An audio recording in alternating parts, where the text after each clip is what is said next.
Hello बच्चों, मैं संतोष कुमार एक बार फिर से आपका स्वागत करता हूं आपका अपने यूट्यूब चैनल संतोष टीचिंग हब में। और बच्चों, इस सेशन में हम लोग जो है फेडरलिज्म का थर्ड सेशन करेंगे, पार्ट 3 करेंगे। एमसीक्यू कर रहे हैं हम लोग। इसके पहले जो है 2 सेशन आपका करवाया गया है, और सेशन स्टार्ट करने से पहले जैसा कि आपका डिमांड था, कुछ बच्चों ने मैसेज किया था कि सर साइंस का क्लास भी आप स्टार्ट करवाइए। तो साइंस का क्लासेस बाबू आपके स्टार्ट हो चुके हैं। दीपक सर क्लास ले रहे हैं।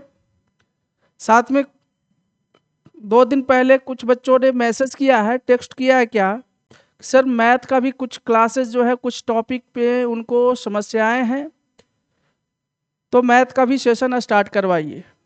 हालांकि मैथ के एग्ज़ाम में जो है ज़्यादा दिन नहीं बचा है। 17 फरवरी को जो है आपका एग्ज़ाम का डेट है। फिर भी देखते हैं, कोशिश करते हैं जितना हो सकता है उस चैप्टर को मैथ में भी जो है करने की कोशिश हम लोग करेंगे। तो आपका इस चैनल पे जो है साइंस की पढ़ाई हो रही है, मैथ की स्टार्ट हो जाएगी 2 से 3 दिन में, और आपका सोशल साइंस तो चल ही रहा है ना। आपको तीनों सब्जेक्ट आपको यही इसी चैनल पे जो है आपको मिल जाएंगे। तो चैनल को सब्सक्राइब करो। अगर आप पहली बार चैनल पे जुड़े हो, वीडियोस को लाइक करो, कमेंट करो, शेयर करो, और जितना हो सकता है चैनल को सब्सक्राइब करने की कोशिश करो। और आपका फीडबैक हमारे लिए बहुत ही पॉजिटिव साबित हो रहा है। बहुत सारे बच्चे जो है अपना फीडबैक देते हैं। तो चलिए आज का सेशन हम लोग जो है स्टार्ट करते हैं और बढ़ते हैं आज का पहला क्वेश्चन की ओर। आज के पहला क्वेश्चन है आपका, देखिएगा क्या बोला जा रहा है। The state dash the state of dash is not a linguistic state. देखिए बोला जा रहा है, इस क्वेश्चन का अर्थ क्या हुआ बाबू, कि भाषाई आधार पे, भाषा के आधार पे वो कौन सा राज्य है, दिए गए ऑप्शन में वो ऐसा कौन सा राज्य है जो भाषा के आधार पे नहीं बना था, है ना। नॉट ए लिंग्विस्टिक स्टेट, भाषा के आधार पे जो है वो नहीं बना, वो कौन सा स्टेट है। तो आपको पहले यह जानकारी होना चाहिए कि भाषाई आधार पे या लैंग्वेज या लिंग्विस्टिक स्टेट्स कौन कौन से हैं। तो देखिए लिंग्विस्टिक स्टेट्स जो है आपका कौन कौन सा है, मैं कुछ लिख देता हूँ, वो कुछ इंपॉर्टेंट्स हैं। जैसे में आंध्र प्रदेश हो गया,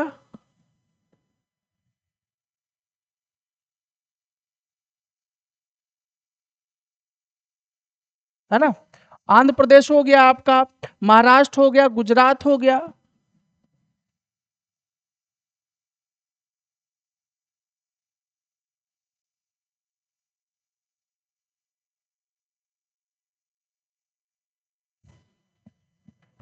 साथ में हरियाणा हो गया, कर्नाटक हो गया, तमिलनाडु हो गया,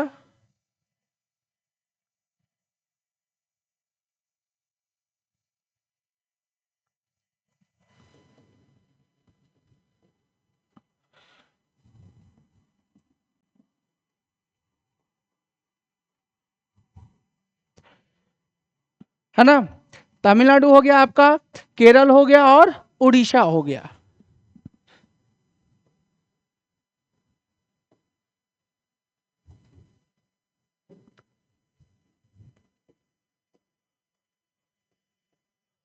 देखिएगा ये कुछ ऐसे स्टेट्स हैं जो भाषा के आधार पर उनका फॉर्मेशन हुआ है। अब आपका ऑप्शन देखिए, इधर लिखा हुआ है, अगर आप चाहो तो स्क्रीनशॉट ले सकते हो, है ना। अब आपसे क्वेश्चन पूछ रहा था बाबू, भाषाई आधार पे कौन सा, दिए गए ऑप्शन में भाषा के आधार पे जो है राज्य का फॉर्मेशन नहीं हुआ, या भाषाई आधार पे वो राज्य नहीं है। पहला ऑप्शन तमिलनाडु, देखिए तो तमिलनाडु है भाषा के आधार पे, है ना। तो ये तो नहीं होगा, ये ऑप्शन नंबर ए क्या हो गया आपका, गलत हो गया। सेकंड ऑप्शन है आपका गुजरात, देखिए गुजरात है बिल्कुल भाषा के आधार पे। का फॉर्मेशन हुआ, तो ये भी नहीं होगा। देखिए कर्नाटक, बिल्कुल कर्नाटक भी है, तो ये भी नहीं होगा। देखिए झारखंड कहीं इस लिस्ट में है क्या? झारखंड नहीं ना है बाबू, तो इसका आपका सही आंसर क्या हो जाएगा? ऑप्शन नंबर डी हो जाएगा बाबू। ऑप्शन नंबर क्या हो जाएगा? डी हो जाएगा। अगला क्वेश्चन ये रहा आपके लिए,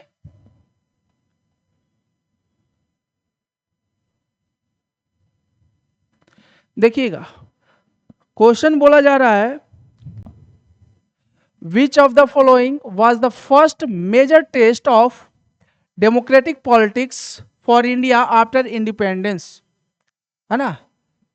विच of the following was the first major test of democratic politics for India after independence, मतलब इंडिपेंडेंस के बाद जो है पहला मेजर टेस्ट कौन सी थी डेमोक्रेटिक पॉलिटिक्स में? आज़ादी के बाद जो है, इंडिपेंडेंस के बाद जो है पहला जो है फर्स्ट मेजर टेस्ट जो है डेमोक्रेटिक पॉलिटिक्स के लिए क्या था? ऑप्शंस देखते हैं बाबू। पहला ऑप्शन है आपका अबॉलिशन ऑफ प्रीवी पर्स। देखिएगा इसमें वर्ड आया है क्या? प्रीवी पर्स। क्या आया है बाबू लड्डू गोपाल? प्रीवी पर्स। ये प्रीवी पर्स का मतलब जब तक आप लोग नहीं जानोगे नहीं बन पाएगा, है ना? प्रीवी पर्स मतलब क्या होता है? जो प्रिंसली स्टेट्स थे, है ना, जो प्रिंसली स्टेट्स था, लेकिन उस प्रिंसली स्टेट्स को जो है भारत में मिलाने की बात की जा रही थी, यह जिम्मेदारी जो है सरदार वल्लभ भाई पटेल को दी गई थी। तो प्रीवी पर्स कहने का मतलब है जो प्रिंसली स्टेट्स था, अगर भारत में वो मर्ज करता है, इंडिया में वो मर्ज करता है, भारत के साथ मिलता है, तो उस समय के जो शासक थे, जो राजघराना थे, उनको क्या दिया जाता था? पैसे दिए जाते थे। क्या दिए जाते थे? पैसे दिए जाते थे। तो उसी को क्या बोला गया? प्रीवी पर्स बोला गया। तो सबसे पहले कौन सी घटना हुई थी? तो याद रखना एबॉलिशन, है ना, ये व्यवस्था प्रीवी पर्स का व्यवस्था जो है, इस व्यवस्था को जो है, इस सिस्टम को कब खत्म किया गया? ये खत्म हुआ था आपका 1971 में। कब हुआ था? 1971 में। सेकंड में देखते हैं, ऑप्शन नंबर बी जो है आपका बोला जा रहा है नेशनलाइजेशन ऑफ बैंक। बैंकों का नेशनलाइजेशन कब हुआ था, है ना? तो बैंकों का नेशनलाइजेशन जो है बाबू 1969 में हुआ था। बैंकों का नेशनलाइजेशन कब हुआ? 1969 में हुआ था। क्रिएशन ऑफ लिंग्विस्टिक स्टेट्स, भाषा के आधार पे जो है राज्यों का गठन किया गया, वो कब हुआ था? वो हुआ था आपका 1956 में हुआ था बाबू। कब हुआ था? 1956 में हुआ था। और reservation based on caste, caste basis पे जो है आपका रिजर्वेशन कब दिया गया? ये दिया गया था आफ्टर 1980s, 1980 के बाद, है ना? आपने पिछले क्लास में पढ़ा होगा मंडल कमीशन, रिजर्वेशन, है ना?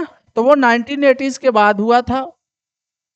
तो देखो सबसे पहले आजादी के बाद भारत में कौन सा जो है सबसे पहले ये हुआ था?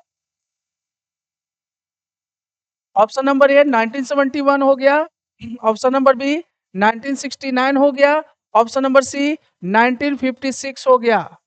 देखिएगा ऑप्शन नंबर सी 1956 हो गया और ऑप्शन नंबर डी 1980। तो कौन सी घटना सबसे पहले हुई थी?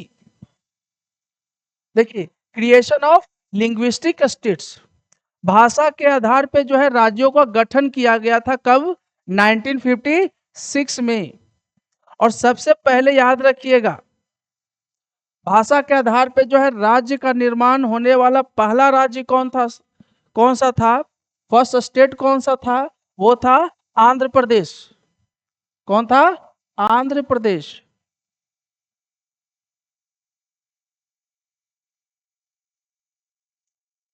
ठीक है, तो इसका सही आंसर क्या हो जाएगा बाबू? ऑप्शन नंबर सी हो जाएगा Laddu Gopal.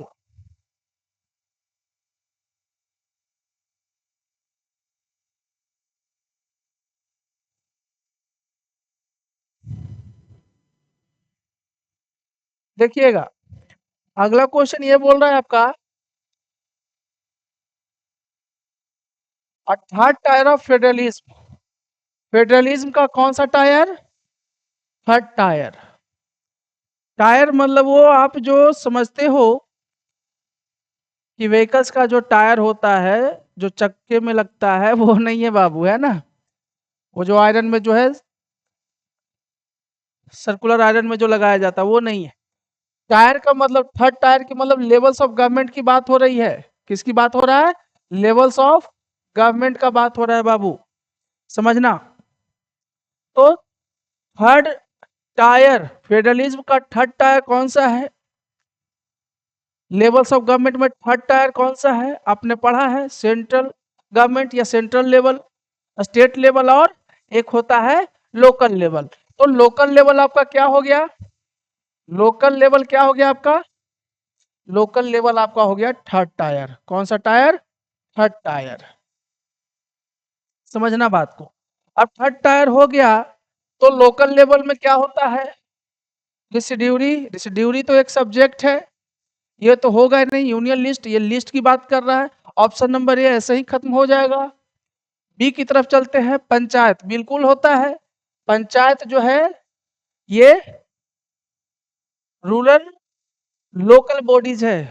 Rural governing bodies है, वो लोकल गवर्निंग बॉडीज है। मतलब गांव, ग्रामीण इलाकों में, गांव देहात क्षेत्रों में जो है पंचायत होती है। और आपका शहरों में क्या होता है? म्युनिसिपैलिटीज होता है ना? म्युनिसिपैलिटीज होता है, ये लोकल लेवल है। ये है रूरल एरियाज के लिए, ये है अर्बन एरियाज के लिए। ये अर्बन एरियाज का लोकल गवर्नमेंट है, और ये जो है रूरल एरियाज का लोकल गवर्नमेंट है। सेंट्रल वाला स्टेट तो नहीं होगा बाबू, नन ऑफ दिस होगा ही नहीं, क्योंकि ऑप्शन नंबर बी क्या है? सही आंसर है। तो इसका सही आंसर क्या हो जाएगा बाबू? ऑप्शन नंबर बी हो जाएगा लड्डू गोपाल।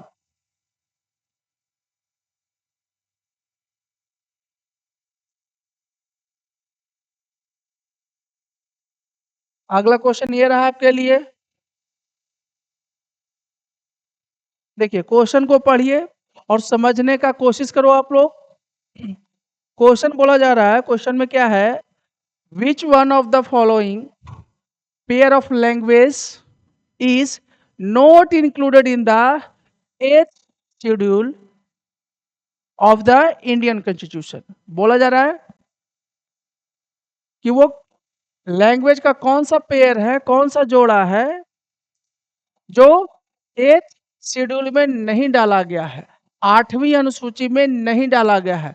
ध्यान रखना, 8वीं अनुसूची में 8th शेड्यूल में जो है लैंग्वेज की चर्चा की गई है, और आपसे पूछा जा रहा है क्या कि वो कौन सा भाषा है जो 8th शेड्यूल में नहीं रखा गया है। तो पहले तो यह ध्यान ध्यान में रखना होगा बाबू कि वो लैंग्वेज कौन कौन सा है जिसे 8th शेड्यूल में रखा गया है।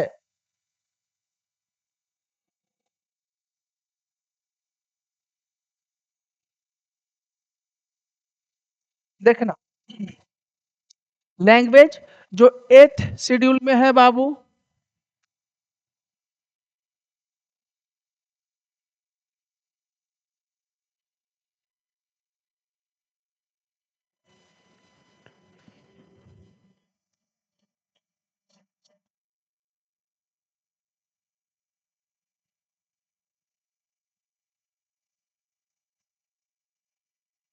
एथ शेड्यूल में कौन कौन सा लैंग्वेज है बाबू?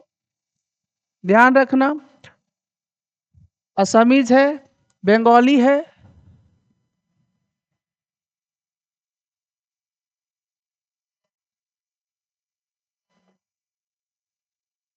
ना? असमीज हो गया, बंगाली हो गया, बोडो हो गया, साथ में आपका कश्मीरी हो गया, कोंकणी हो गया,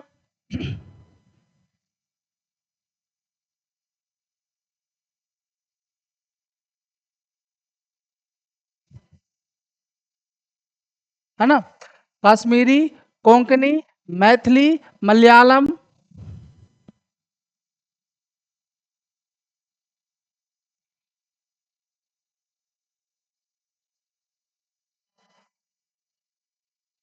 है ना। साथ में डोगरी, गुजराती, हिंदी, कन्नड़,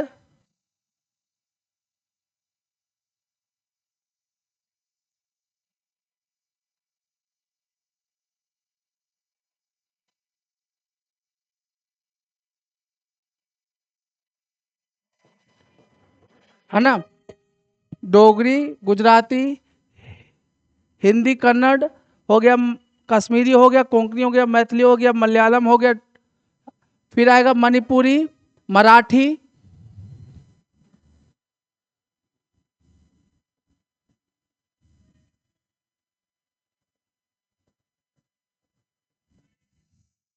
है ना। मणिपुरी हो गया, आपका मराठी हो गया, नेपाली हो गया, ओडिया हो गया।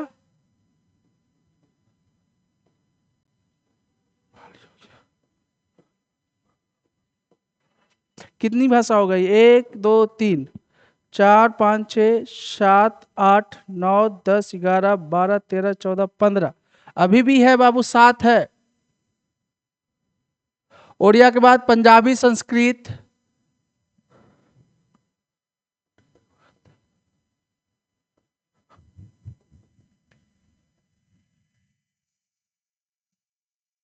है ना। पंजाबी हो गया, संस्कृत हो गया, साथ में सिंधी हो गया, तमिल हो गया। इधर लिख दे रहा हूं, इधर।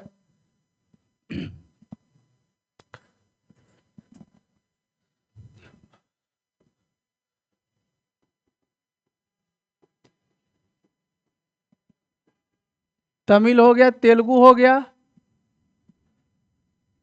समझ में आ रहा है? उर्दू हो गया। देखो तो कितना हुआ, 1, 2, 3, 4। 1, 2, 3, 4, 5, 6, 7, 8, 9, 10, 11, 12, 13, 14, 15, 16, 17, 18, 19, 20, 21। एक और कहाँ गया?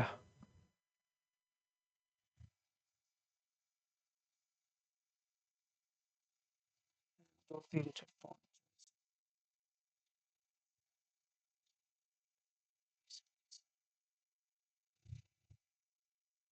उर्दू हो गया, तेलुगु लिखा मैंने, तेलुगु लिख दिया है, तमिल भी लिख दिया है, सिंधी नहीं लिखा है, सिंधी लिख दिया है।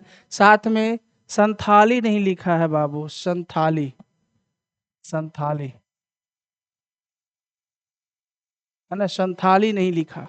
देखो, ये जो भाषा है, ये जो लैंग्वेजेज है, उसको 8th शेड्यूल में 8वीं अनुसूची में रखा गया है। अब आपका क्वेश्चन ये है कि कौन सा लैंग्वेज जो है 8वीं अनुसूची में नहीं है। देखो तो, पाली है, पाली, पाली, पाली, पाली, पाली नहीं है। तो पहला तो यही हो जाएगा। देखो, बोडो है, बोडो है बाबू, बोडो यहाँ है ना। मैथिली है, मैथिली होगा, मैथिली, मैथिली, मैथिली भी है।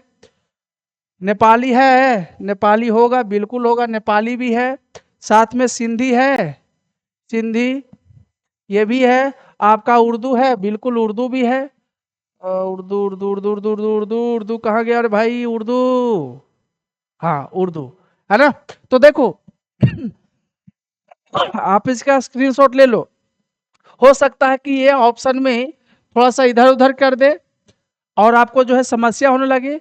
तो इसका जो है सही आंसर क्या होगा बाबू? पाली एंड टुल्लू। पाली एंड टुल्लू जो है 8th शेड्यूल में नहीं रखा गया है, ध्यान रखिएगा। पाली एंड टुल्लू को जो है 8वीं अनुसूची में नहीं रखा गया है। तो इसका सही आंसर क्या हो जाएगा बाबू? इसका सही आंसर हो जाएगा Laddu Gopal, option number A हो जाएगा।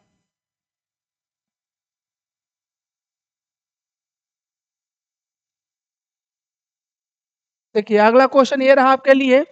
Hair are 3 reactions to the languages policy followed in India. बोला जाए कि 3 रिएक्शन है जो मतलब कि भारत में जो लैंग्वेज की पॉलिसी जो है, भाषा नीति जो अपनाई गई है, वो कुछ दिए गए हैं।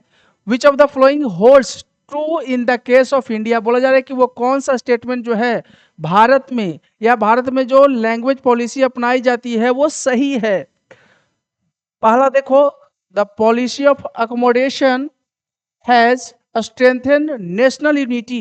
बोला जा रहा है कि ये जो पॉलिसी है, किसकी पॉलिसी, अकोमोडेशन की जो पॉलिसी है, वो नेशनल यूनिटी को क्या किया है, भारत की एकता को और क्या किया है, मजबूत किया है। बिल्कुल सही है, ये क्या है, सही है। दूसरा देखते हैं बाबू, language based states have divided us. देखो, बोला जा रहा है क्या कि लैंग्वेज बेस्ड स्टेट्स जो है हम लोग को क्या कर दिया है, भाषाई आधार पे जो स्टेट्स है वो क्या कर दिया, हम लोग को बांट दिया है, नहीं। हाँ, हमने जो है अपने सहूलियत के लिए जो है भाषा के आधार पे जो है राज्यों का निर्माण जरूर किया है, लेकिन हम लोग को वो बांटा नहीं है ना। वी ऑल आर इंडियंस, तो हम लोग को डिवाइड नहीं किया है by making everyone conscious of their own their language. क्या सिर्फ अपने भाषा की चिंता करते हैं, वो अपने रीजन की चिंता करते हैं, नहीं, वो भारत की बात करते हैं, है ना। ऑप्शन नंबर बी क्या हो गया आपका, गलत हो गया बाबू, पहला सही है।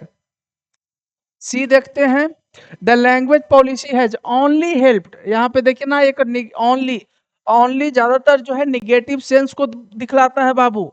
बोला जाए कि the language policy has only help to consolidate the dominance of English over all other languages. क्या बोला जा रहा है कि लैंग्वेज पॉलिसी जो है, ऑप्शन नंबर सी क्या बोल रहा है कि लैंग्वेज पॉलिसी जो है भारत को मजबूत करने में मदद किया है।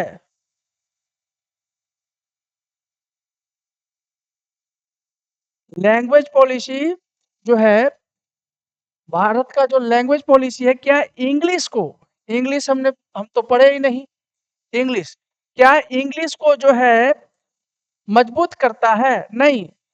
इंग्लिश को याद रखिएगा, इंग्लिश को तो हम लोग किस रूप में यूज करते हैं, इंग्लिश को ऑफिशियल लैंग्वेज के रूप में यूज करते हैं बाबू। किस रूप में, ऑफिशियल लैंग्वेज के रूप में यूज करते हैं। इंग्लिश को आपने देखा होगा कि इंग्लिश तो हमने लिखा भी नहीं था 8th शेड्यूल में, 8वीं अनुसूची में इंग्लिश को डाला भी नहीं गया है ना। तो लैंग्वेज पॉलिसी जो है भारत की ये आपका इंग्लिश, अंग्रेजी नहीं थी, इंग्लिश को मजबूत करता है, नहीं, ऐसा नहीं है, ऐसा नहीं है। ऑप्शन नंबर डी में क्या है, बोथ बी एंड सी। तो देखो, both B and C, both B and C तो क्या हो गया, गलत हो गया। तो कौन सा स्टेटमेंट सही हो गया, ट्रू पूछ रहा था आपसे, कौन सा स्टेटमेंट सही हो गया, ऑप्शन नंबर ए इसका सही हो जाएगा लड्डू गोपाल। देखिए अगला क्वेश्चन ये रहा बाबू, क्वेश्चन क्या बोल रहा है, which of the following is not a की फीचर। यहाँ पे देखिएगा, नॉट अ की फीचर्स ऑफ फेडरलिज्म, बोला जाए कि फेडरलिज्म का जो है कौन सा एक की फीचर्स नहीं है, उसकी खासियत नहीं है। तो देखिए, पहला ऑप्शन है different tyres of government have their own जुडिक्शन। ये बिल्कुल क्या है, सही है। फेडरलिज्म में अलग अलग गवर्नमेंट का क्या है, टायर्स है, लेवल्स है, सेंट्रल लेवल, स्टेट लेवल और आपका लोकल लेवल। और सभी गवर्नमेंट का जो है अपना अपना क्या होता है, एरियाज होता है। किस चीज का एरिया है भाई, जुडिक्शन का, काम करने का जो है अपना एक क्षेत्र है, उसके अंडर में ही रहकर काम करते हैं। तो ये क्या हो गया, ऑप्शन नंबर ए क्या है आपका, सही है बाबू। बी देखते हैं, चेंजेस इन कॉन्स्टिट्यूशन रिक्वायर्स। देखो, ऑप्शन ए सही है, लेकिन यहाँ पे क्या बोल रहा था, गलत ऑप्शन ना बाबू, तो इसके हिसाब से क्या हो गया, गलत हो गया। देखो, changes in constitution require consent of both levels. देखिए, अगर संविधान में जो बदलाव लाना है, अगर संविधान में बदलाव लाना है, तो बोला जा रहा है कि कंसेंट चाहिए। क्या चाहिए, कंसेंट, मतलब दोनों लेवल्स का जो गवर्नमेंट होगा, सेंट्रल लेवल और स्टेट लेवल का जो गवर्नमेंट होगा, दोनों को उस पर राजी होना चाहिए। रेडी रहेगा, तैयार रहेगा, दोनों जो है, दोनों का बात जो है या सोच या विचार मेल खा रहा है, मिल रहा है, तभी जो है कॉन्स्टिट्यूशन में क्या हो सकता है, चेंजेज हो सकता है। ये भी क्या है आपका ऑप्शन नंबर बी भी क्या है, सही है, लेकिन पूछ रहा था गलत फीचर ना, तो ये इस क्वेश्चन के लिए क्या हो गया, गलत आंसर हो गया। ऑप्शन नंबर सी की तरफ चलते हैं। Courts have power to interpret constitution and powers of the different levels. देखो कोर्ट के पास ये पावर दी गई है कि वो हस्तक्षेप करेगा, इंटरप्रेट करेगा, है ना। डिफरेंट लेवल्स के डिफरेंट लेवल्स पे जो गवर्नमेंट है उनके कामों में भी हस्तक्षेप। देखिए जो गलत रहेगा, जब गलत किया जाएगा तब हस्तक्षेप करेगा, है ना। तो ये पावर जो है कोर्ट को दिया गया है, ये भी सही है, लेकिन आपसे गलत जो है ऑप्शन पूछा जा रहा था, तो ये इस क्वेश्चन के लिए ऑप्शन क्या हो गया आपका, गलत हो गया।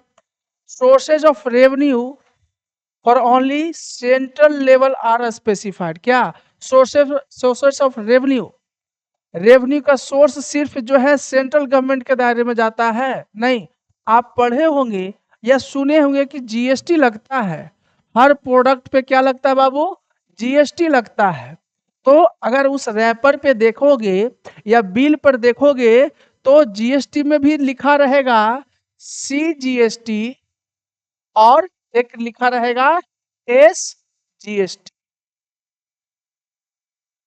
है ना। तो सीजीएसटी का मतलब सेंट्रल गवर्नमेंट को वो टैक्स जा रहा है, और एसजीएसटी का मतलब है कि वो स्टेट गवर्नमेंट के पास जो है वो टैक्स के रूप में पैसा जा रहा है। तो यहाँ पे क्या बोल दिया कि सिर्फ सेंट्रल गवर्नमेंट के पास ऐसा है कि रेवेन्यू का सोर्स जो है सेंट्रल गवर्नमेंट के पास ही जाता है, उसकी उसी के पास सिर्फ है ये सोर्स। रेवेन्यू का सोर्स सिर्फ सेंट्रल गवर्नमेंट के पास है नहीं, है ना, स्टेट गवर्नमेंट के पास भी है और सेंट्रल गवर्नमेंट के पास भी है। ये ऑप्शन नंबर डी क्या हो गया बाबू, गलत हो गया। लेकिन आपको जो है गलत स्टेटमेंट ही तो छांटना था, गलत फीचर ही तो निकालना था। तो इस क्वेश्चन के लिए सही आंसर क्या हो गया, ऑप्शन नंबर डी हो गया लड्डू गोपाल। देखो क्वेश्चन नंबर 47 में क्या बोल रहा है लड्डू गोपाल, क्वेश्चन को पढ़िए, असर्शन एंड रीजन है ना। असर्शन में बोल रहा है all states in the Indian union do not have identical power. देखो सम स्टेट्स इंजॉय ए स्पेशल स्टेटस, बिल्कुल है, ये सही है। बोला गया कि इंडियन यूनियन में जितने भी स्टेट्स है, भारत में जितने भी स्टेट्स है, उन सभी के पास आइडेंटिकल पावर नहीं है।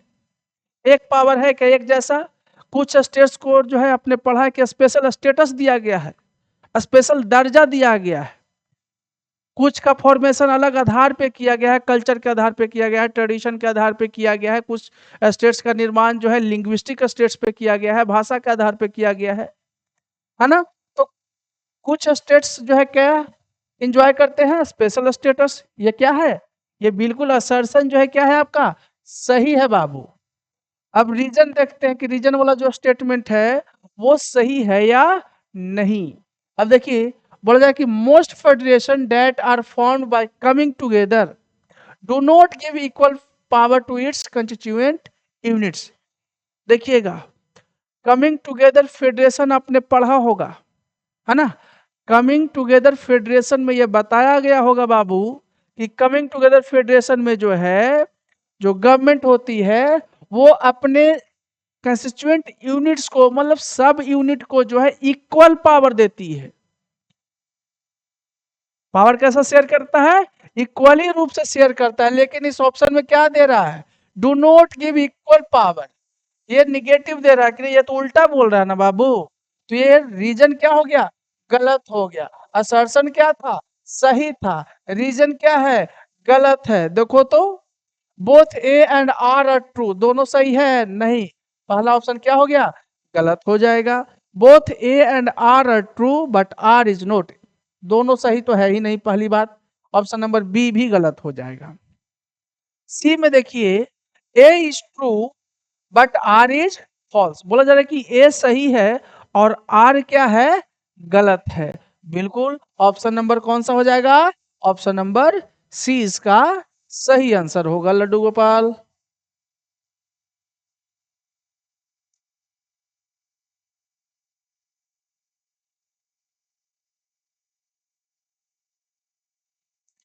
देखिए क्वेश्चन नंबर 48 में क्या बोल रहा है बाबू, the system of panchayati raj involves, बोला जा रहा है कि ये जो लोकल लेवल्स का गवर्नमेंट है ना, लोकल लेवल का गवर्नमेंट है, अपने अभी बताया था हमने आपको, पंचायती राज जो है रूरल एरियाज में होता है ना। तो बोला जा रहा है कि system of panchayati raj involve, panchayati raj में जो है ये सिस्टम में जो है क्या क्या होती है, तो विलेज ब्लॉक लेवल पे भी होता है, विलेज लेवल पे भी होता है, और ब्लॉक लेवल पे साथ में डिस्ट्रिक्ट लेवल पे भी होता है। तो इसका सही आंसर क्या हो जाएगा, ऑप्शन नंबर डी हो जाएगा लड्डू गोपाल, है ना। देखो विलेज हो गया स्टेट, पंचायती राज स्टेट की कैसे बात कर देगा, ये तो सेकंड टायर हो गया, है ना। यूनियन लेवल ये तो फर्स्ट टायर हो गया ना। पहला ऑप्शन तो ऐसे ही गलत हो गया बाबू, विलेज डिस्ट्रिक्ट एंड स्टेट, फिर आ गया स्टेट, ये गलत हो गया, ऑप्शन नंबर बी भी गलत हो गया। विलेज एंड स्टेट लेवल, ये भी क्या हो गया, गलत हो गया। सही आंसर क्या हो जाएगा बाबू, ऑप्शन नंबर डी इसका सही आंसर हो जाएगा। देखिए अगला क्वेश्चन ये रहा आपके लिए, क्या बोला जा रहा है, which of the following is not the part of third tier system of the panchayati raj. बोला जा रहा है कि दिए गए ऑप्शंस में से कौन सा ऑप्शन ऐसा है जो थर्ड टायर का पार्ट नहीं है, मतलब पंचायती राज सिस्टम का वो पार्ट नहीं है बाबू। अभी हमने पढ़ाया था, बताया था, जिला स्तर पे डिस्ट्रिक्ट लेवल पे जिला परिषद होता है, म्यूनसिपैलिटीज जो है क्या होता है, म्यूनसिपैलिटीज जो है आपने बताया था कि ये अर्बन एरियाज का क्या है, गवर्निंग बॉडी है।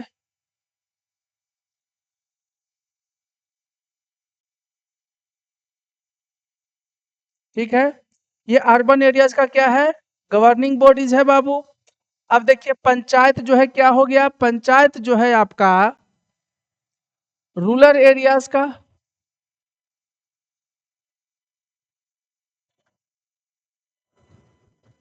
गवर्निंग बॉडीज है ना। जनपद पंचायत कभी सुना है आपने, जनपद पंचायत, नहीं। ये जो है पंचायती राज सिस्टम का जो है थर्ड टायर में जो आता है वो इसका पार्ट नहीं है, वो कौन सा नहीं है, जनपद पंचायत नहीं है। जिला परिषद तो होता है डिस्ट्रिक्ट लेवल पे, अभी हमने बताया था ना, विलेज ब्लॉक लेवल और डिस्ट्रिक्ट लेवल, वो रूरल एरियाज के अंतर्गत ही जाएगा। लेकिन जनपद पंचायत जो है थर्ड टायर में नहीं आता है। ऑप्शन नंबर ए इसका क्या हो जाएगा Laddu Gopal, option number A इसका सही आंसर हो जाएगा।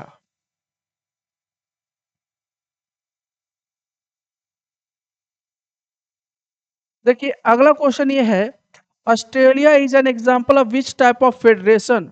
ऑस्ट्रेलिया जो है किस प्रकार का फेडरेशन का एग्जाम्पल है। दो तरह का फेडरेशन किया जा सकता था, है ना, टू टाइप्स थे, हमने बताया था, एक था कमिंग टुगेदर और दूसरा बताया था होल्डिंग टुगेदर, है ना, बताया था ना। तो देखो ऑस्ट्रेलिया जो है, ऑस्ट्रेलिया जो है बाबू किस टाइप का फेडरेशन का एक एग्जाम्पल है ना। ऑस्ट्रेलिया किसका एग्जाम्पल है, कमिंग टुगेदर फेडरेशन का। अगर पिछला वीडियोज आपने देखा होगा, है ना, पिछला वीडियोज आप लोगों ने देखा होगा तो आपको ध्यान में जरूर होगा कि कौन कौन सा कंट्री जो है आपका कमिंग टुगेदर के अंतर्गत आता है और कौन सा कंट्रीज जो है आपका होल्डिंग टुगेदर में आता है ना। कमिंग टुगेदर में क्या बताए थे, यूएसए, स्विट्जरलैंड,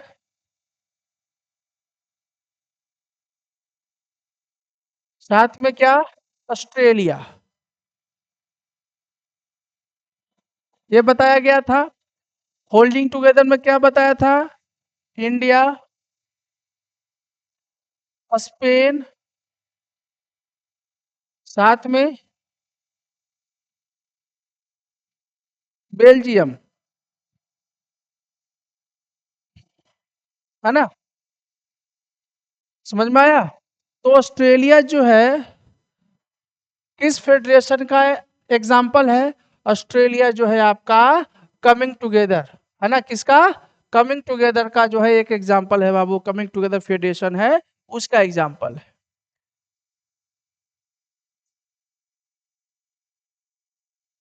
देखिए अगला क्वेश्चन ये रहा आपके लिए।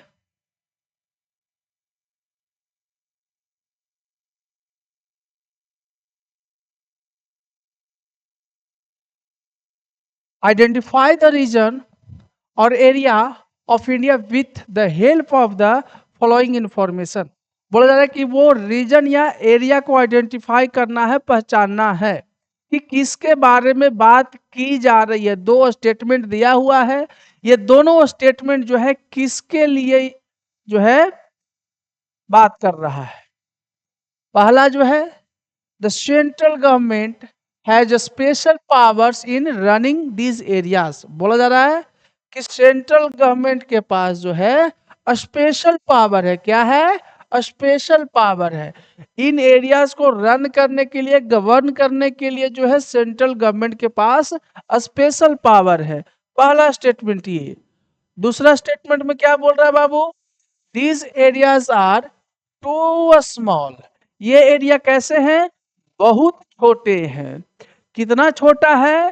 To become an independent state से। वो इतने छोटे हैं कि एक इंडिपेंडेंट स्टेट्स के रूप में, मतलब एक राज्य के रूप में उसे घोषित या उसका फॉर्मेशन नहीं किया जा सकता, है ना? तो किसकी बात हो रही है? अगर पिछला सेशन देखा होगा तो आप जो है आंसर आपको पता होगा।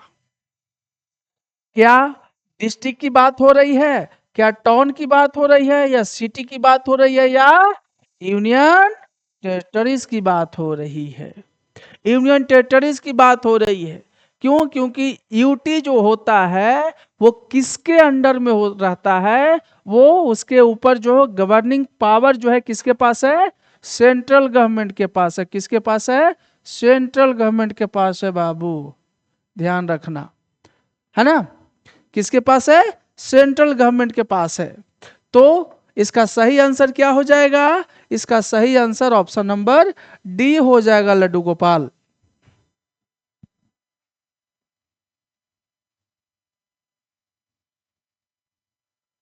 देखिए अगला क्वेश्चन ये रहा आपके लिए।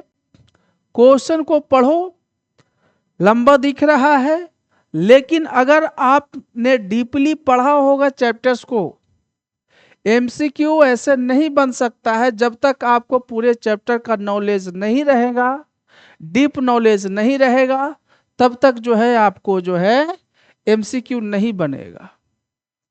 देखिए बोला जा रहा है consider the following statements on the language policy followed in India, identify the most appropriate statement. देखिए भारत में जो लैंग्वेज पॉलिसी अपनाई गई है, भाषा नीति अपनाई गई है, उस लैंग्वेज पॉलिसी के बारे में जो है यहाँ पे स्टेटमेंट्स को दिया हुआ है, और बोला जा रहा है कि जो मोस्ट अप्रोप्रिएट, जो सबसे उत्तम स्टेटमेंट है, जो सबसे सही स्टेटमेंट है, उसको छांटना है।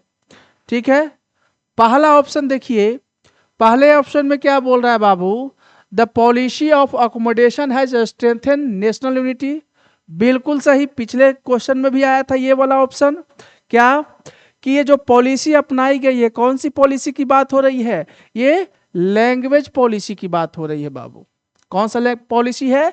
लैंग्वेज पॉलिसी की बात हो रहा है कि लैंग्वेज पॉलिसी जो है ये भारत के यूनिटी को क्या किया है? और मजबूत किया है। क्यों? क्योंकि भाषा के आधार पे जो लैंग्वेज आपका स्टेट्स का निर्माण हुआ है, फॉर्मेशन हुआ है, तो उसको सेंट्रल गवर्नमेंट ने उनकी, वहां के लोगों की भावनाओं की क्या किया? कदर किया, रिस्पेक्ट किया। कि चलिए भाई वो उनका भाषा अलग है तो उस आधार पे जो है राज्यों का निर्माण करते हैं। अब जब फॉर्मेशन हो गया, स्टेट्स बन गए, तो उनकी मांग भी रह गई और साथ में हम लोगों से उनका जो है बॉन्डिंग और क्या होने लगा, दूसरे स्टेट से या सेंट्रल गवर्नमेंट से, और बॉन्डिंग मजबूत हो गया। तो ये भारत की यूनिटी को और क्या किया, स्ट्रेंथन किया है। ये क्या है, सही है बाबू, पहला क्या है, सही है। आगे देख लेते हैं क्या बोलता है।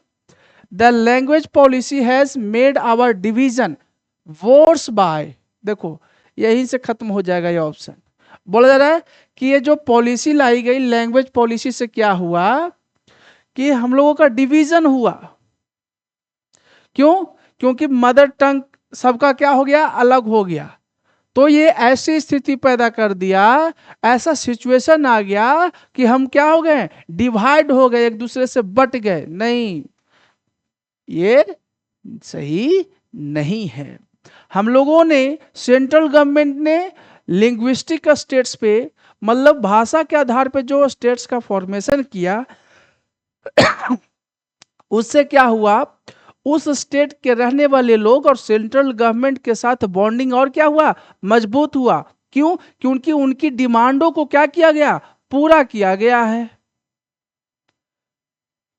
तो ये जो है डिवीजन की बात तो नहीं आएगी, ये क्या हो गया, ऑप्शन नंबर बी गलत हो गया।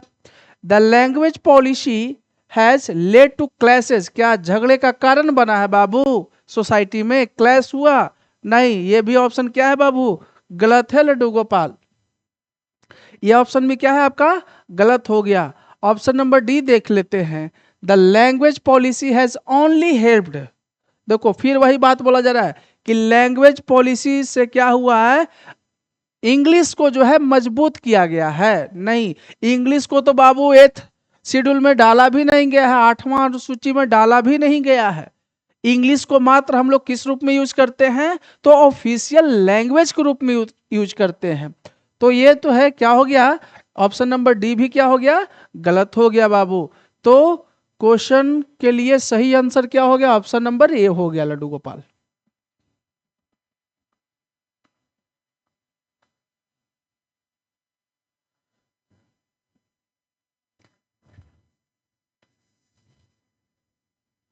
देखिए, the union list includes subject such as, बोला जा रहा है कि यूनियन लिस्ट में कौन कौन सा सब्जेक्ट होता है, 4 ऑप्शन दिया हुआ है।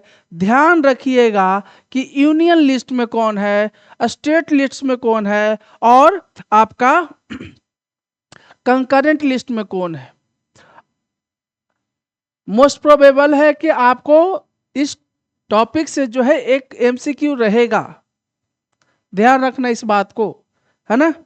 तो देखिए, एजुकेशन और forest, trade unions, marriages, adoption and succession जो है किस लिस्ट का एग्जाम्पल है। ये जो सारे सब्जेक्ट दे दिया है ऑप्शन नंबर ए में, ये किस लिस्ट में आता है, ये बाबू ध्यान रखना, ये आता है कंकरेंट लिस्ट में।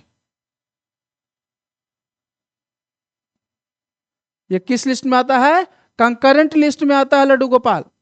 ऑप्शन नंबर बी देखिए, पुलिस हो गया, यहाँ पे ट्रेड यूनियन है, ध्यान रखना। और यहाँ पे क्या है, ऑप्शन नंबर बी में ट्रेड है, ट्रेड और ट्रेड यूनियंस दोनों अलग अलग लिस्ट में डाला गया है।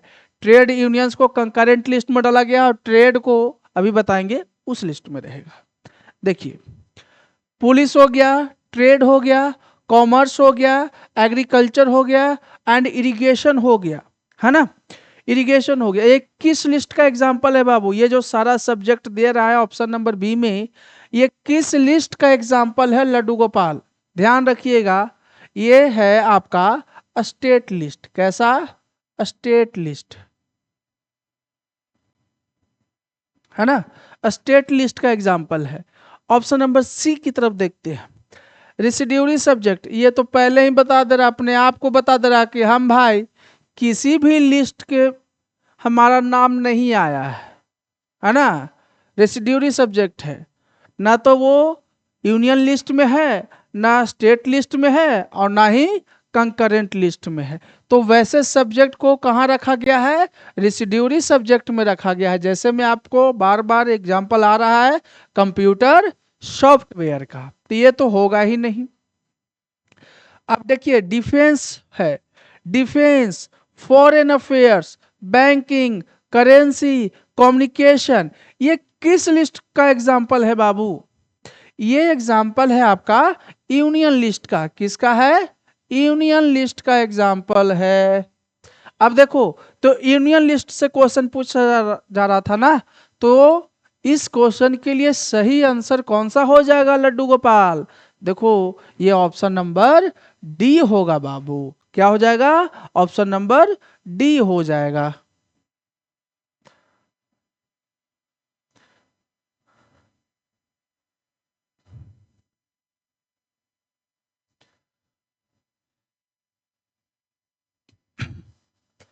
देखो, क्वेश्चन बोला जा रहा है कि states such as Assam, Nagaland, dash and dash enjoy special powers. हमने पहले भी लिखवा चुका है ना, पहले भी आपको लिखवाया गया है कि स्पेशल पावर जो है किस किस स्टेट्स के पास है। तो दिए गए ऑप्शन में देखो तो जम्मू कश्मीर था स्पेशल पावर के साथ, स्पेशल स्टेटस के साथ था नहीं, है ना। वेस्ट बंगाल था, ये तो ऐसे ही छट गया। दो, झारखंड था, ये तो ऐसे ही छट गया। तीन ऑप्शन अगर आपको याद होगा, स्पेशल स्टेटस, है ना, तो स्पेशल स्टेटस में जो है आपको अगर याद होगा, पिछला सेशन आपने देखा होगा, तो आपको बिल्कुल लिखवाया गया होगा। अब ध्यान रखिएगा, स्पेशल स्टेटस जो है किन किन राज्यों के पास है।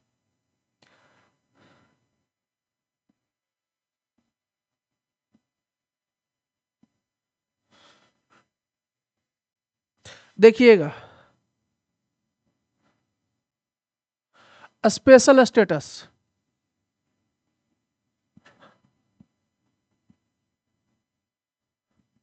है ना, स्पेशल स्टेटस जो है वो किन राज्यों के पास है? हमने बताया था कि 11 राज्य है बाबू, है ना।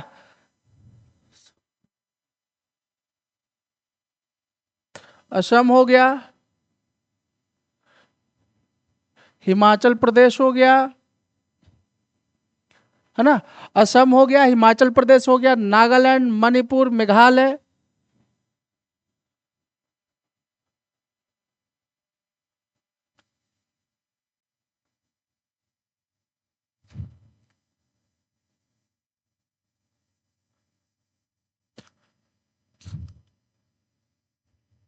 है ना, ये हो गया। उसके बाद सिक्किम, त्रिपुरा, अरुणाचल प्रदेश।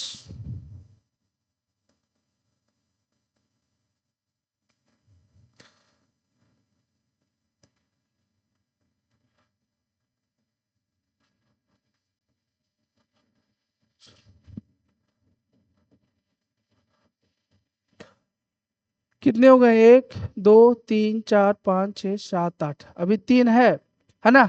अरुणाचल प्रदेश के बाद हो गया मिजोरम, उत्तराखंड और तेलंगाना।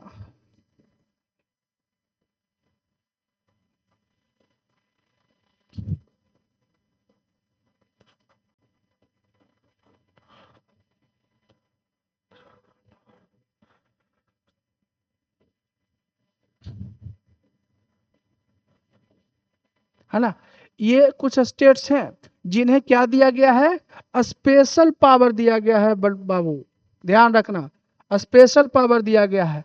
असम हो गया, हिमाचल प्रदेश हो गया, नागालैंड, मणिपुर, मेघालय, सिक्किम, त्रिपुरा, फिर है ये हिमाचल प्रदेश था, ये अरुणाचल प्रदेश है, ये मिजोरम है, उत्तराखंड है, तेलंगाना है। कितने राज्य हो गए देखो तो?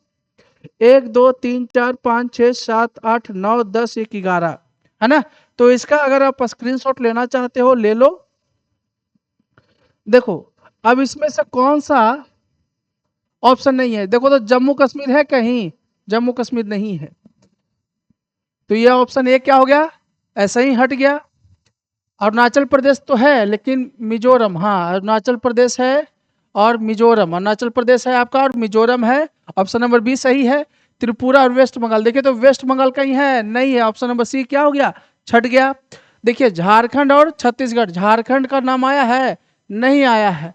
तो इस क्वेश्चन के लिए सही आंसर, इसका स्क्रीनशॉट लेना चाहते हो बाबू ले लो।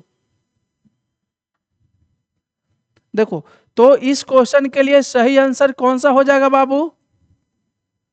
इस क्वेश्चन के लिए सही आंसर हो जाएगा आपका option number B, Arunachal Pradesh and Mizoram होगा बाबू।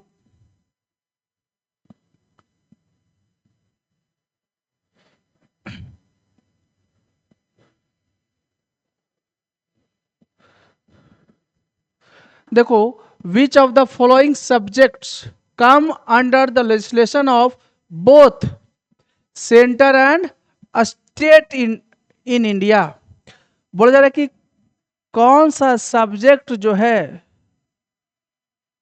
वो दोनों में शामिल है, वो सेंटर के पास भी है और स्टेट के पास है। मतलब किस लिस्ट की बात कर रहा है? ये कंकरेंट लिस्ट की बात कर रहा है बाबू, कि वैसा सब्जेक्ट जिसके ऊपर कानून जो है दोनों बना सकते हैं, स्टेट गवर्नमेंट भी और सेंट्रल गवर्नमेंट दोनों जो है बना सकता है। तो वो कौन सा सब्जेक्ट ऐसा दिया हुआ है? अभी आपने पढ़ा कंप्यूटर सॉफ्टवेयर, तो बताओ कंप्यूटर सॉफ्टवेयर को किस कैटेगरी में रखा गया था? ये तो रिसिड्यूरी जो है, रिसिड्यूरी सब्जेक्ट है ये, तो ये तो होगा नहीं, ऑप्शन नंबर ए नहीं होगा। फॉरेस्ट, फॉरेस्ट कैसा है? कंकरेंट लिस्ट है। कैसा है? कंकरेंट लिस्ट है बाबू। कैसा है? कंकरेंट लिस्ट है। फॉरेस्ट कैसा है? कंकरेंट।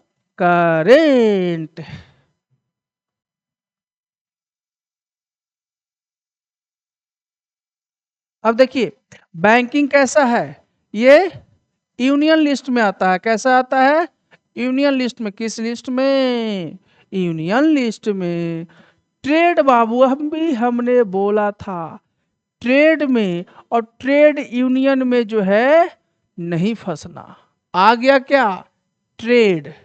तो ट्रेड जो है किस लिस्ट में आता है बताओ तो जल्दी से। ट्रेड आ गया आपका स्टेट लिस्ट में। किसमें? स्टेट लिस्ट में। तो बताओ वैसा सब्जेक्ट कौन सा है जिसके ऊपर जो है दोनों लॉज बना सकते हैं, सेंट्रल गवर्नमेंट भी और स्टेट गवर्नमेंट भी? तो कंकरेंट लिस्ट में न बनाया जाता है बाबू, ऐसा होता है।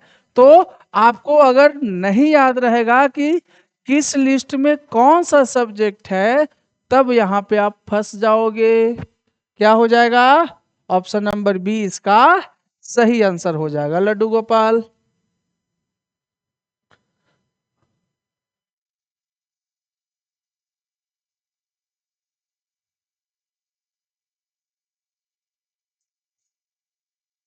देखिए अगला क्वेश्चन ये रहा आपके लिए। बोला जा रहा है which of the following is incorrect. कौन सा स्टेटमेंट जो है इनकरेक्ट है? किसके लिए भाई? किससे रिगार्डिंग?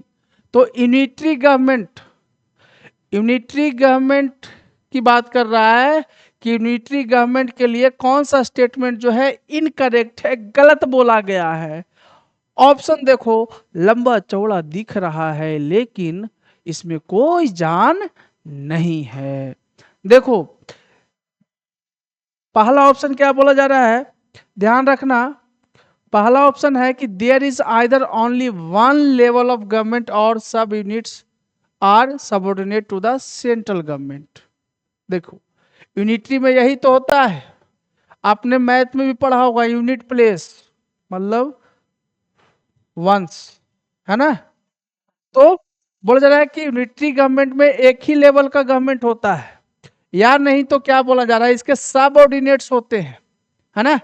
इसके सब ऑर्डिनेट्स होते हैं, और ये जो सब ऑर्डिनेट है वो किसके अंडर में काम करता है? सेंट्रल गवर्नमेंट के अंदर में काम करता है। ये क्या है? ये सही है कि एक ही लेवल का गवर्नमेंट जो है पावर में रहता है, सही है।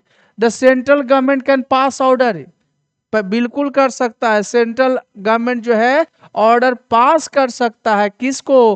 प्रोविंशियल या सब यूनिट को, है ना? ये भी क्या है आपका? सही है Laddu Gopal. Option number C देखते हैं। A state government is answerable to the central government, ये भी क्या है, सही है कि स्टेट गवर्नमेंट जो है किसके प्रति आंसरेबल होता है, वो सेंट्रल गवर्नमेंट के प्रति आंसरेबल होता है, जवाबदेह होता है। तो ऑप्शन नंबर सी भी क्या है, सही है। अब डी में देखते हैं कि क्या बोला जा रहा है कि the power of state governments are guaranteed, ये जो वर्ड दिया है ना बाबू, इसको देखना। बोला जा रहा है कि स्टेट गवर्नमेंट का जो पावर है वो गारंटीड है, मतलब स्टेट गवर्नमेंट को पावर गारंटीड के रूप में दिया गया कि नहीं तुमको पावर ये रहेगा तो रहेगा। यूनिटरी फॉर्म ऑफ गवर्नमेंट में जो है ऐसा नहीं होता है। क्या होता है, वही होता है जो आपने पढ़ा है। क्या पढ़ा है बाबू, कि यूनिटरी फॉर्म ऑफ गवर्नमेंट जो होता है बाबू, उसमें स्टेट गवर्नमेंट को या उसके सब यूनिट्स को उसके पास पावर नहीं होता है। कभी भी पावर जो है क्या कर सकता है, छीना जा सकता है। कौन छीनेगा, सेंट्रल गवर्नमेंट छीनेगा। कभी भी उसको जो है खत्म किया जा सकता है, उसका पावर कभी भी छीना जा सकता है। तो ये पावर जो है गारंटीड तो नहीं है। गारंटी रहने का मतलब है कि हमसे जो है पावर जो हमें दिया गया वो छीना ही नहीं जाएगा। लेकिन यूनिटी फॉर्म ऑफ गवर्नमेंट में क्या होता है कि पावर छीन लिया जाता है। तो ये स्टेटमेंट क्या हो गया, गलत हो गया। और इनकरेक्ट स्टेटमेंट ही क्या है, पूछा जा रहा था। तो इस क्वेश्चन के लिए कौन सा ऑप्शन सही हो जाएगा, इस क्वेश्चन के लिए ऑप्शन नंबर डी सही इसका आंसर है लड्डू गोपाल।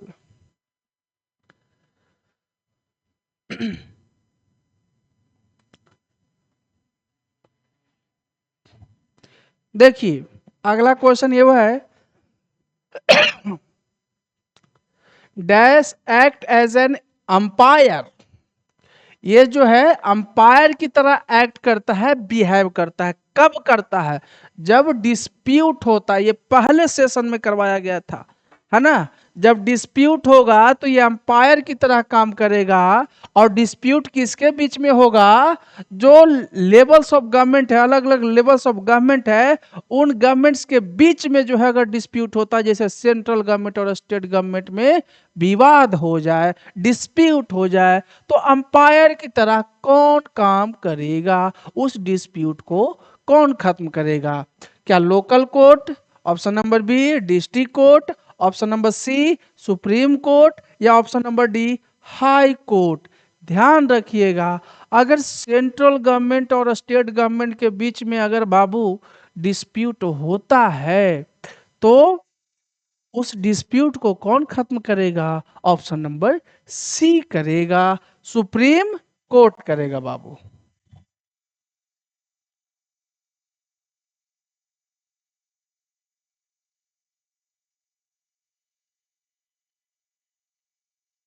देखिए analyse the information given below, बोला जाए कि जो इंफॉर्मेशन दिया गया उसको एनालाइज करो, considering one of the following correct options. मतलब करेक्ट ऑप्शंस कौन सा है, ये इंफॉर्मेशन दिया गया है। इस तरह का क्वेश्चन को क्या बोलते हैं बाबू, ये पैसेज की तरह लग रहा है। और इस तरह का क्वेश्चन आपसे पूछा जाएगा कि पैसेज की तरह दिया जाएगा, उसमें कुछ इंफॉर्मेशन दिया जा रहा है और आपको बताना है कि इस ये जो है ये पैसेज या ये कंपटेंसी बेस कहलाता है, ये किसकी बात कर रहा है। ये जो है किस तरह का क्वेश्चन है, कंपटेंसी बेस है बाबू,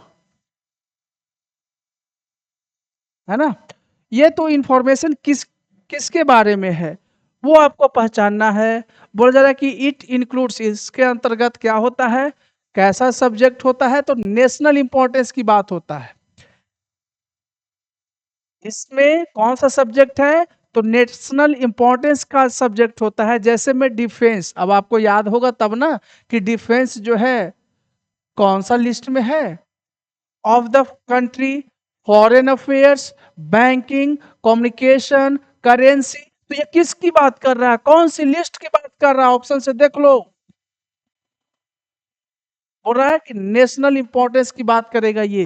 तो कौन सी लिस्ट की बात कर रहा है, स्टेट गवर्नमेंट, स्टेट है, यहाँ नेशनल की बात कर रहा है, ये तो ऐसा ही गलत हो गया। कंकरेंट नहीं होगा। इनरोलमेंट लिस्ट नहीं। यूनियन लिस्ट आपने पढ़ा है ना, कि यूनियन लिस्ट में क्या होता है, कि यूनियन लिस्ट में जो है आपका नेशनल इंपॉर्टेंस से सब्जेक्ट जो है रिलेटेड है, जैसे में डिफेंस हो गया, फॉरेन अफेयर्स हो गए, बैंकिंग हो गए, कम्युनिकेशन हो गया, करेंसी हो गया। तो इस क्वेश्चन का जो है सही आंसर क्या होगा लड्डू गोपाल, यूनियन लिस्ट। तो यूनियन लिस्ट में ये सारे सब्जेक्ट को डाला गया है, और बार बार आपको जो है घुमा फिरा कर वहीं पे पहुंचाते हैं, है ना। तो चलिए,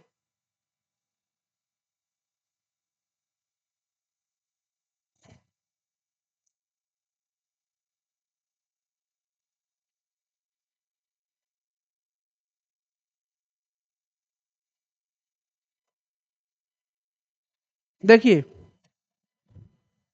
इस क्वेश्चन में क्या बोला जा रहा है, in case of clash, clash clash हो रहा है ना, between laws made by the center and state on a subject in the concurrent list, बोला जा रहा है कि वैसा सब्जेक्ट जो कंकरेंट लिस्ट में रखा गया है, और उस कंकरेंट लिस्ट में जो सब्जेक्ट है उसके ऊपर जो है दोनों ने कानून बना दिया। कौन? सेंट्रल गवर्नमेंट और स्टेट गवर्नमेंट, दोनों ने कानून बना दिया बाबू, लॉज अलग अलग लॉज बना दिए गए। तो लॉज जो बनाए गए, जो कानून बनाए गए, तो बोला जा रहा है कि अंत में ये जो क्लैश होगा, ये जो विवादें होंगी, अंत में जो है किसका जो है कानून ने मान्य होगा, है ना। पहला ऑप्शन स्टेट लॉ प्रिवेल्स, क्या स्टेट लॉ जो है मान्य होगा, या सेंट्रल लॉ प्रिवेल्स, क्या जो सेंट्रल लॉ जो है वो सेंट्रल गवर्नमेंट के द्वारा बनाया गया है वो जो है मान्य होगा, या दोनों जो अलग अलग जो है लेवल्स ने बनाया है, सेंट्रल लेवल ने और स्टेट लेवल ने जो कानून बनाया, दोनों मान्य होगा, दोनों लागू रहेगा, ऐसा हो सकता है क्या। या option number D, supreme court has to intervene to decide. देखो अगर ऐसा है कि किसी सब्जेक्ट के ऊपर क्लैश हो गया सेंट्रल गवर्नमेंट और स्टेट गवर्नमेंट के ऊपर, है ना, तो वो किसका जो है लॉज जो है प्रिवेल होगा, मान्य होगा, वो होगा बाबू सेंट्रल लॉ, जो केंद्र का सरकार जो है, केंद्र की सरकार जो कानून बनाएगी वो मान्य होता है। तो इसका सही आंसर क्या होगा, ऑप्शन नंबर बी। देखो ऑप्शन नंबर डी इसलिए नहीं होगा बाबू, क्योंकि डिस्प्यूट अगर होगा तब ना, विवादें होंगी तब ना, और विवाद की बात करेगा तो डिस्प्यूट वहां पे जो है लिखा हुआ रहेगा। यहाँ पे सब्जेक्ट की बात हो रही है कि एक सब्जेक्ट पे जो है दोनों गवर्नमेंट ने बना दिया कानून, तो किस गवर्नमेंट का जो है कानून न मान्य होगा, तो वो होगा आपका सेंट्रल गवर्नमेंट का।